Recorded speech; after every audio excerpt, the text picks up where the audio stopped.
ஜான்ஜி லேக் என்ற ஒரு பரிசுத்தவான், என்னை ரொம்ப ஆசீர்வதிக்கிற ஒரு ஊழியரில் ஜான்ஜி லேக்னு ஒருத்தர்.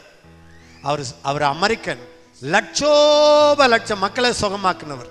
அவர் இந்த ஆப்பிரிக்காவில் இருக்கும்போது ஒரு சின்ன அனுபவத்தை சொல்கிறார். அப்போது அவருக்கு ஒர்க்கர் ஒரு ஆப்பிரிக்கர், அவர் எங்கேன்னு கேட்டுக்கிட்டே வந்தாராம்.